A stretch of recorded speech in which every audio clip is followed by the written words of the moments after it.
السلام علیکم ورحمۃ اللہ وبرکاتہ۔ الحمد للہ رب العالمین، والصلاة والسلام علی سید المرسلین نبینا محمد وعلی آلہ وصحبہ ومن تبعہ بإحسان إلى يوم الدین، اما بعد۔ ابواب موجبات الغسل۔ معزز حاضرین، اس سے پہلے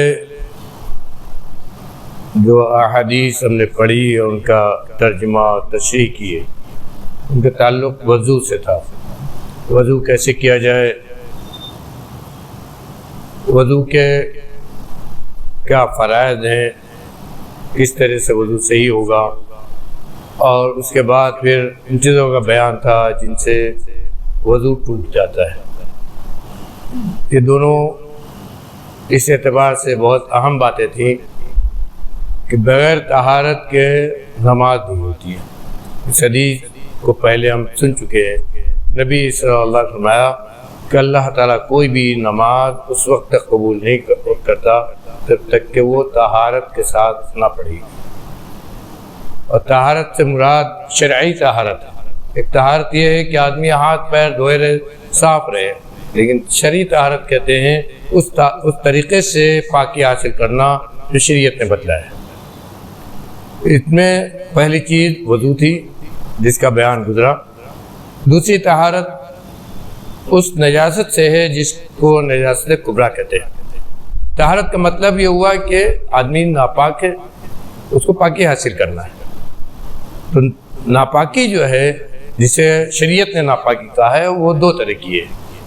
ایک کو چھوٹی کہا گیا ہے، جیسے پیشاب پاخانہ وغیرہ کی ناپاکی ہوئی، وضو ٹوٹ جانے کی ناپاکی ہوئی، اس کا لیے طہارت کا طریقہ ہے کہ وضو کیا جائے۔ دوسری نجاست ہے جسے نجاست کبریٰ، بڑی نجاست کہتے ہیں۔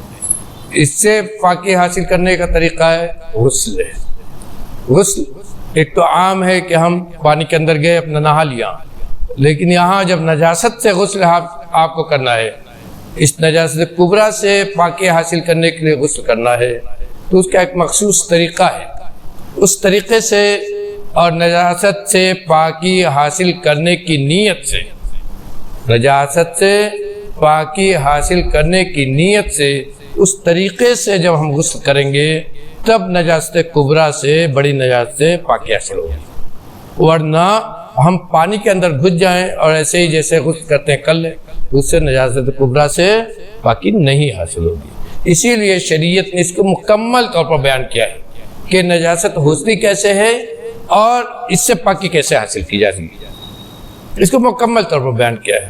ہمارے یہاں چونکہ یہ ایک ایسی چیز ہے جس پر کچھ شرم محسوس ہوتی ہے، اس لیے اس کو بیان نہیں کیا جاتا ہے، اور ہمارے بہت سارے احباب ہیں جو ان مسائل کو اچھے سے جانتے نہیں ہیں، اور اسی لیے ان کی پاکی بھی مکمل نہیں ہو پاتی ہے۔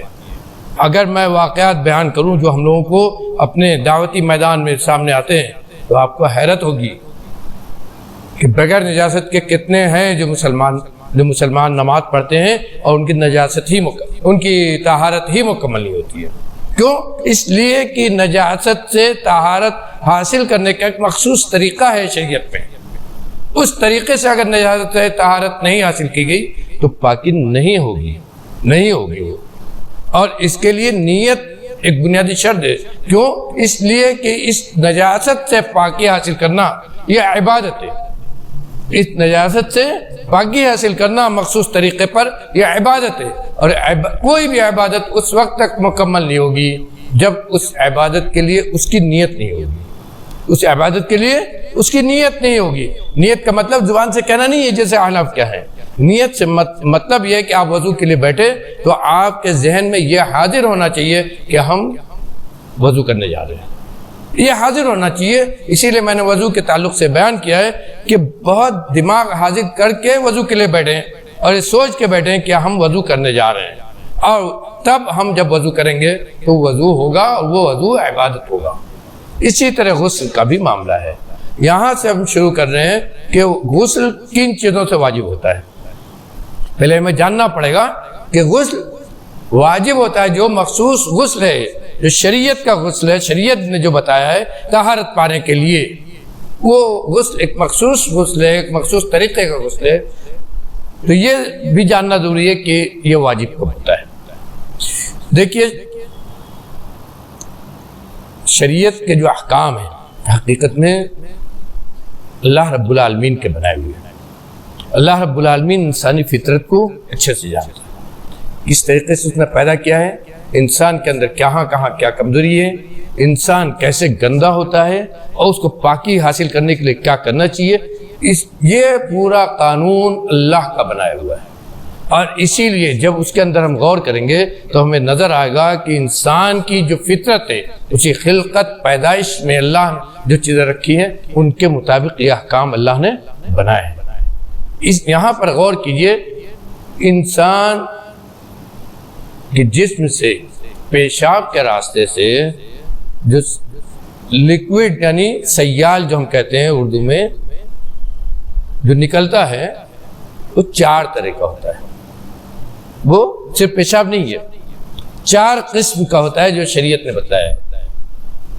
ایک منی، دوسرا مزی، تیسرے کہتے ہیں ودی، اور چوتھا نمبر پر ہے پیشاب۔ سب سے ہلکا جو ہے وہ پیشاب ہے، اسی لیے اس کو صرف دھو دینے سے، ایسے ہی دھو دینے سے پاک ہو جاتا ہے۔ سب سے گاڑھا جو نکلتا ہے مادہ اسے کہتے ہیں منی، یہ سب سے گاڑھا ہوتا ہے، جس مادے سے انسان کی پیدائش ہوتی ہے، جس مادے سے جس کو اللہ نے انسان کی پیدائش کا ذریعہ بنایا ہے۔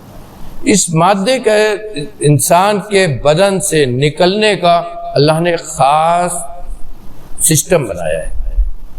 ہر وقت نہیں نکلتا ہے، یا ہر کیفیت سے نہیں نکلتا ہے، یا ہر جگہ آدمی جب بیٹھا رہے نکل جائے، فطری طور پر نہیں ہوتا ہے۔ اس کا ایک خاص سسٹم اللہ نے بنایا ہے، اسی سسٹم سے نکلتا ہے۔ آدمی کے اندر اللہ نے حیجانی ایک کیفیت رکھی ہے جو شہوت کی شکل میں جسے ہم کہتے ہیں۔ یہ شہوت کی شکل جب انسان کے اندر پیدا ہوتی ہے تو کبھی یہ مادہ جب شہوت زیادہ ہوتی ہے تو یہ مادہ گاڑھے شکل کا سفید ایک مادہ نکلتا ہے جسے منی کہتے ہیں عربی زبان میں، جسے عربی زبان میں ہم منی کہا جاتا ہے۔ یہ اس کا الگ حکم ہے۔ یہی مادہ ہے جس پر اللہ نے غسل واجب کیا ہے۔ یہ مادہ اللہ نے عورت اور مرد دونوں کے اندر رکھا ہے، اور اسی مادے کے ملنے سے، عورت اور مرد کے اسی مادے کے ملنے سے اللہ نے پیدائش کا ذریعہ بنایا۔ یہی مادہ مرد کا مادہ عورت کے مادے سے جب ملتا ہے، اس سیال مادہ جب ملتا ہے تو انسان کی پیدائش یہیں سے شروع ہوتی ہے، جو اللہ نے قرآن میں جگہ جگہ کہا ہے۔ من نطفہ کہا ہے کہ نطفے سے ہم نے تم کو نطفہ سے پیدا کیا۔ انسانی نطفہ کہا اللہ نے اسے، یعنی مرد اور عورت کا، دونوں کا، اور یہ اسی لیے دونوں کے اندر، مرد اور عورت دونوں کے اندر ہوتا ہے، لیکن مرد کے اندر زیادہ ہوتا ہے اور نکلتا بھی ہے مرد سے زیادہ ہوتا ہے۔ عورتوں میں کچھ عورتیں ہیں جن سے نکلتے ہی نہیں ہے، اور کچھ عورتیں ہیں جن سے نکلتا ہے لیکن کم نکلتا ہے، اور اسی لیے ہماری عورتوں میں اس مسئلے کی جانکاری تقریباً نہ کے برابر ہے۔ لیکن عرب عورتوں کے بارے میں معلوم کریں تو صحابیات نے بغیر کسی شرم کے نبی کریم صلی اللہ علیہ وسلم سے اس کے مسائل کو پوچھا ہے۔ حیرتناک یہ امہات المومنین نبی کریم صلی اللہ علیہ وسلم کی ازواج مطہرات سے لے کر دوسری صحابیات نے بھی اس مسئلے کو ڈائریکٹ نبی کریم صلی اللہ علیہ وسلم سے پوچھا ہے۔ کیوں؟ یہ کہہ کر کہ اللہ کے رسول اللہ تعالیٰ مسائل کو بیان کرنے میں حیا نہیں محسوس کرتا ہے، تو کھول کر بیان کرتا ہے، تو ہم بھی آپ سے بغیر شرم کھائے، ہماری ضرورت ہے اس کو ہم آپ سے پوچھ رہے ہیں۔ اور حقیقت میں ایک مسلمان کا طریقہ یہ ہے کہ وہ جس مسئلے میں پریشان ہو، کس میں شریعت کا حکم کیا ہے وہ نہیں جان پا رہا ہے، دوسرے اہل علم سے بغیر کسی شرم کے پوچھنا چاہیے تاکہ وہ شریعت کے حکم کو صحیح طور پر انجام دے سکے، اس کا عمل شریعت کے مطابق ہو۔ عرب کے ہاں اس بارے میں کوئی شرم نہیں ہے، لیکن ہم لوگ کے ہاں بہت شرم ہے، اسی لیے جانکاری نہیں ہے اور اسی لیے ہم شریعت کے مطابق عمل نہیں کر پاتے۔ غسل کا ہی یہ معاملہ ہے، اس میں غسل واجب ہوتا ہے منی پر۔ دوسرا ہے جو اس سے ذرا اور پتلا پانی نکلتا ہے انسان سے، جسے مزی کہتے ہیں، جسے مزی کہتے ہیں، یہ پیدائش کا مادہ نہیں ہے، یہ آدمی کی جب شہوت بڑھتی ہے تو نکلتا ہے، اور جب اس سے بھی زیادہ ہوتی ہے شہوت تب منی نکلتی ہے۔ اور اس کے بعد تیسرا مادہ ہے جو اس سے بھی پتلا ہوتا ہے پانی کی شکل میں، وہ ہے جس کو ودی کہتے ہیں۔ یہ دو مادے جو ہیں مزی اور ودی، ان میں غسل نہیں ہے، ان میں وضو ہے۔ پیشاب کا جو جہاں تک حکم ہے وہ ہم کو معلوم ہے، پیشاب کا حکم بیان کرنے کی ضرورت نہیں ہے، وہ ہم جانتے ہیں کہ آدمی جب پیشاب کرے گا تو اس کو دھوئے گا، اور اس سے پاکی جب حاصل کرنا ہوگا تو وضو کرے گا۔ اسی طرح مزی اور ودی میں ہے کہ جب وہ نکلے تو اس کو آدمی دھوئے، کپڑے میں لگے تو کپڑے کو دھوئے اور پھر وضو کر لے، اس کی پاکی ہو جائے گی۔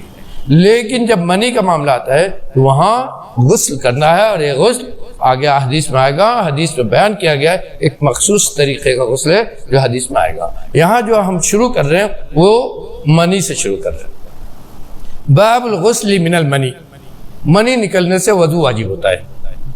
عن علی رضی اللہ عنہ قال كنت رجلا مذاء فسألت النبي صلى الله عليه وسلم فقال في المذي الوضوء وفي المني الغسل، رواه أحمد وابن ماجه والترمذي وصححه، ولأحمد فقال إذا خذفت الماء فاغتسل من الجنابة وإذا لم تكن خاذفا فلا تغتسل۔ قال الترمذي وقد روي عن علي عن النبي صلى الله عليه وسلم من غير وجه۔ حضرت علی رضی اللہ عنہ سے روایت ہے، نہ غور کیجیے، حضرت علی رضی اللہ عنہ کا نبی صلی اللہ علیہ وسلم کیا رشتہ تھا جانتے ہیں آپ؟ حضرت فاطمہ نبی صلی اللہ علیہ وسلم کی سب سے چھوٹی بیٹی، حضرت علی کی بیوی۔ حضرت علی نبی صلی اللہ علیہ وسلم سے رشتہ کیا ہوا؟ نبی صلی اللہ علیہ وسلم آپ کے سسر۔ کیا کوئی آج کوئی بھی ہمیں کا کم نوجوان اپنے سسر سے یہ مسئلہ پوچھ سکتا ہے کہ اگر ہم کو مزی یا ودی نکل آئے تو اس کا کیا حکم ہوگا؟ کیسے پوچھتے تھے وہ؟ اپنے سسر سے پوچھ رہے ہیں، نبی آپ کے سسر ہیں ان سے پوچھ رہے ہیں۔ پیشاب کے علاوہ جو مادے ہم کو نکلتے ہیں ان کا کیا حکم ہے؟ کیوں؟ اس لیے تاکہ یہ جانیں کہ ان سے جو گندگی ہوتی ہے، اس گندگی میں ہمیں کرنا کیا ہے، شریعت نے ہمیں اس سے طہارت حاصل کرنے کے لیے کیا سکھایا ہے، تاکہ ہم شریعت کے مطابق عمل کر کے صحیح طہارت حاصل کریں، تاکہ ہماری نماز، ہماری عبادت، قرآن کی تلاوت، یہ سب صحیح ہو۔ غور کیجئے کتنی اہم چیز ہے، کتنی اہم چیز ہے۔ اپنے سسر ہیں آپ۔ کچھ روایتوں میں آتا ہے کہ انہوں نے کہا کہ مجھ کو شرم لگی نبی صلی اللہ علیہ وسلم ڈائریکٹ پوچھنے پر، تو میں نے اپنے ایک ساتھی صحابی سے کہا کہ آپ جا کر پوچھیں۔ لیکن جب وہ پوچھتے گئے تو حضرت علی رضی اللہ عنہ بھی ساتھ تھے، جب وہ پوچھ رہے تھے تو وہ بیٹھے ہوئے تھے، اور انہوں نے بتلا دیا کہ حضرت علی رضی اللہ عنہ نے کہا ہے، حضرت علی نے مجھ سے کہا ہے کہ مجھے شرم لگ رہی ہے، تم پوچھ لو۔ لیکن حضرت علی مجلس میں موجود تھے، تو کہتے ہیں اسی لیے اس حدیث میں کہ انہوں نے خود کہا کہ میں نے پوچھا اے اللہ کے رسول مزی کا کیا حکم ہے، کیونکہ میں ایک ایسا آدمی ہوں، ایک ایسا مرد ہوں، نوجوان ہوں کہ مجھے مزی بہت نکلتی ہے۔ آپ کی بیٹی فاطمہ ان کے نکاح میں ہے، وہ اس کو بیماری سمجھ رہے تھے، لیکن پھر بھی نبی صلی اللہ علیہ وسلم سے ڈائریکٹ پوچھ رہے ہیں کہ اللہ کے رسول مجھے مزی بہت نکلتی ہے، تو میں کیا کروں، اس کا کیا حکم ہے، اس سے کیسے پاکی حاصل ہوگی؟ اور حقیقت ہے یہ کبھی بیماری کی شکل میں ہو جاتی ہے تو آدمی کو زیادہ نکلنے لگتی ہے، پیشاب کی طرح، جیسے آدمی کو پیشاب کی بیماری ہو جائے تو پیشاب ٹپکنے لگتا ہے، نہ جانے انجانے میں نکل آتا ہے، ایسے ہی مزی کا بھی معاملہ ہے، آدمی کو زیادہ نکلنے لگتی ہے، اسے احساس نہیں ہوتا ہے کہ کچھ نکل گیا، بعد میں احساس ہوتا ہے کپڑے میں لگتا ہے کہ کچھ لگ گیا ہے، اور چونکہ وہ تھوڑا گاڑھا ہوتا ہے تو کپڑے سے وہ چپکتا ہے، پیشاب نہیں چپکتا ہے، وہ بہت زیادہ پتلا ہوتا ہے، لیکن یہ مادہ تھوڑا چپکتا ہے، تو آدمی کو چپکنے سے لگتا ہے کہ کچھ نکل گیا ہے۔ تو آپ نے فرمایا کہ اگر مزی نکلے اور یقین ہے کہ مزی نکلی ہے تو اس میں صرف وضو کرنا ہے، یعنی اس کو دھو لو، کپڑے میں اگر لگا ہے اپنا شرمگاہ کو دھو لو اور وضو کر لو، صفائی ہو جائے گی، اور اگر منی ہے تو غسل کرنا ہوگا، یعنی اس کا شرعی جو غسل ہے وہ غسل کرنا ہوگا۔ یہ اس حدیث کہتے ہیں کہ اس حدیث کو امام احمد، ابن ماجہ اور ترمذی نے روایت کیا ہے، اور یہ حدیث صحیح ہے۔ کہتے ہیں علامہ شوکانی کہ حدیث اس بات پر دلالت کرتی ہے کہ مضی میں وضو واجب، غسل نہیں واجب ہے۔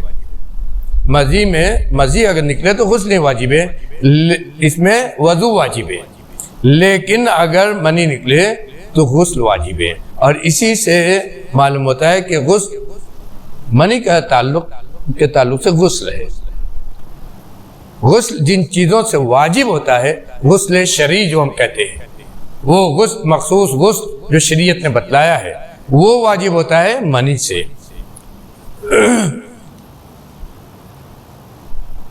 دیکھیے یہی حدیث میں کہہ رہا تھا، عن ام سلمہ ان ام سلیم قالت یا رسول اللہ ان اللہ لا يستحيي من الحق فهل على المرأة الغسل اذا احتلمت؟ قال نعم اذا رأت الماء۔ فقالت ام سلمہ وتحتلم المرأة؟ فقال تربت يداك فبما يشبهها ولدها، متفق علیہ۔ بخاری مسلم کی حدیث ہے، بہت عظیم حدیث ہے۔ اس کو غسل کے باب نے امام بخاری امام مسلم نے بہت اہمیت کے ساتھ ذکر کیا ہے، یہ بتلانے کے لیے، اور یہاں اس کو امام بخاری نے کئی جگہ ذکر کیا ہے، الگ الگ مسئلہ اس کو مستمت کرنے کے لیے۔ علم کے باب میں اس کو ذکر کیا ہے بتلانے کے لیے کہ مرد ہو یا عورت، شریعت کا حکم جاننا ہر ایک پر واجب ہے۔ علم کے باب میں اس کو ذکر کیا ہے یہ بیان کرنے کے لیے کہ مرد ہو یا عورت، ہر مسلمان مرد اور عورت کے لیے ضروری ہے کہ شریعت کے احکام کو، ہر چھوٹے بڑے حکم کو جہاں اس کو ضرورت ہے اس کو جانے، تاکہ شریعت کے احکام پر مکمل صحیح طور پر عمل کرے۔ حضرت ام سلمہ رضی اللہ عنہ جو ام المؤمنین نبی صلی اللہ علیہ وسلم کی بیوی، فرماتی ہیں کہ ام سلیم یہ بہت ہی پاکی صحابیہ تھی اور فقیہہ تھی، نبی صلی اللہ علیہ وسلم سے مسائل کو پوچھنے میں کہیں جھجکتی نہیں تھی۔ حضرت انس رضی اللہ عنہ کی ماں کہتی ہیں کہ آئی نبی کریم صلی اللہ علیہ وسلم کے پاس اور کہا اللہ کے رسول، اللہ تعالی حق بیان کرنے سے حیا نہیں محسوس کرتا ہے، اس کا حیا نہیں ہے، حق کی جو بات ہے، دین کی جو بات ہے، شریعت کا جو حکم ہے، اللہ نے اس کو کھول کھول کر بیان کیا ہے بغیر کسی شرم کے، اس لیے میں بھی بغیر شرم کے آپ سے پوچھ رہی ہوں، اس لیے میں بھی بغیر شرم کے پوچھ رہی ہوں۔ مسئلہ وہ بھی جانتی تھی کہ شرم والا ہے، مسئلہ شرم والا ہے، عورت کو شرم لگنا چاہیے، لیکن چونکہ ایک مسئلہ ہے اور جاننا چاہیے مجھے، اس لیے بغیر کسی شرم کے میں بھی پوچھ رہی ہوں، جیسے اللہ رب العالمین صاف صاف بغیر شرم کے بیان کرتا ہے۔